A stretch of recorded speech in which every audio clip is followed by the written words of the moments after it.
Of course, what the people don't know is that they're taking an antipsychotic, which is actually a very powerful drug that can cause, diabetes and weight gain and all kinds of.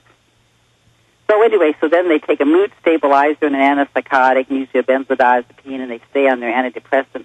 They end up in 5 or 6, 7 drugs, which, is going to shorten your life. You can't stand that many drugs, especially if you start out when you're young. It eats away your organs, doesn't it?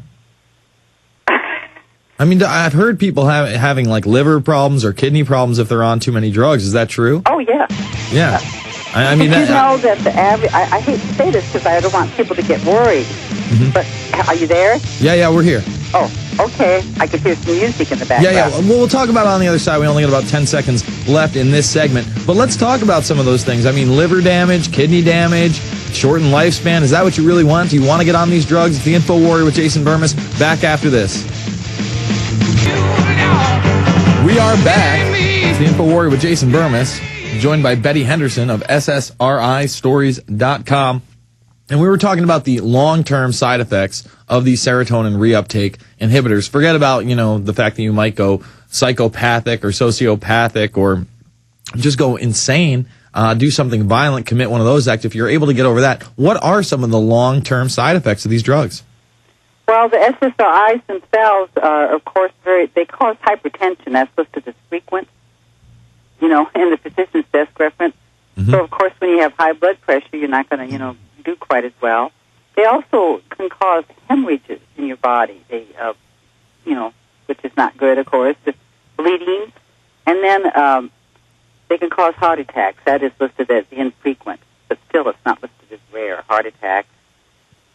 People that take antidepressants, they don't live as long. I mean, it's beginning to come out, especially usually after they can't take an antidepressant too long because everybody gets so agitated.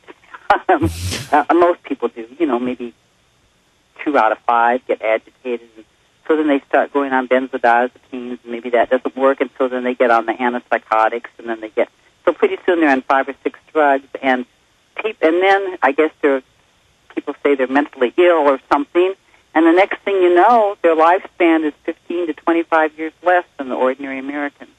15 to 25 years left for taking a cocktail of drugs for a few years. Usually the problem is you can't get off of them. I mean, see, this is what I want to emphasize, is that this withdrawal is extremely difficult and extremely dangerous. There's people who've been on them who are just, 5 and 6 years, they're on maybe 6 drugs. And I know a woman who was on 6 drugs, and it took her 6 years to get off of them, but she had to do it that way because when she stopped abruptly, I had convulsions and seizures, and I mean, it's just, unbelievable.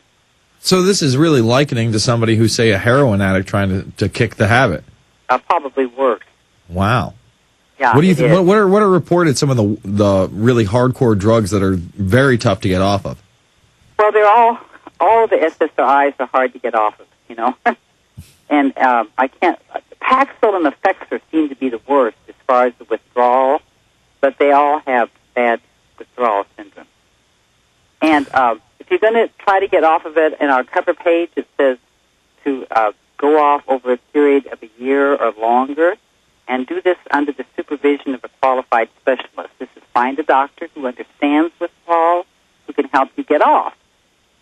See, a lot of times people say, I'm going to quit taking my Prozac, and then, like a week later or whatever, 2 weeks later, they feel terrible, and they go to the doctor, and he says, well, that's your depression. Of course, the problem is sometimes they didn't start with depression, And like we had a 15-year-old girl who was given Zoloft for warts, and she killed herself, But, of course, there's a black box warning for those 24 years old and under for suicidality. But, okay, what was your question?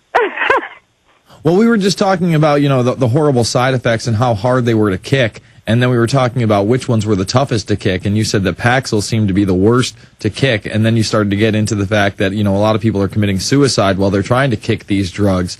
My question to you is, as people are kicking these drugs, why are we even giving kids these drugs in the first place? You said a 15-year-old girl. I mean, I would say that's ill-advised to give a 15-year-old girl something with a black box warning that says suicide possible.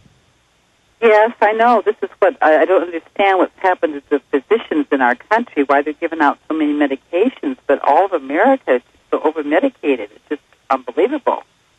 It really is. I can understand a medication when you're really sick and you really need it, but people are walking around they say over the age of 65, and half the people are on 7 or more drugs. Well, once you're on 3 drugs, they say there's a 90% chance that 2 of them are interacting with each other. Well, it's $1 billion business. I mean, I would say it's probably reaching into the trillions almost at this point. And, you look at... Yes, it is. And, of course, the advertising, with the media, I mean, this is why, people, they're feeling down or blue or whatever, and they see an ad, they'll say, oh, this will pick you up. So they go to the doctor and they get one of those, and then it gives them agitation, so they go back to the doctor and he gives them a benzodiazepine or Goose Bar or something, and so they've got another drug for the agitation. It just adds one drug after the other. In your opinion, what do you think the most hardcore of these serotonin reuptake inhibitors are? In other words, which one do you see the most problems with? Which one do you see the most mainstream news stories that people go off the handle? That because it's been out the longest, Mm-hmm. I mean, when you go into SSRI stories, a lot of especially the early cases, are Prozac, because it was the first one and it was out there for a long time. Then the next would be like Zoloft came out next, and then Paxil. So they're all bad. So it's almost like it's just based on how long they've been around, because they all seem to have the same effects. We'll be back after this with Betty Henderson. SSRIstories.com is the website. The Infowarior, 9 to midnight, weeknights here at GCN and PrisonPlanet.tv.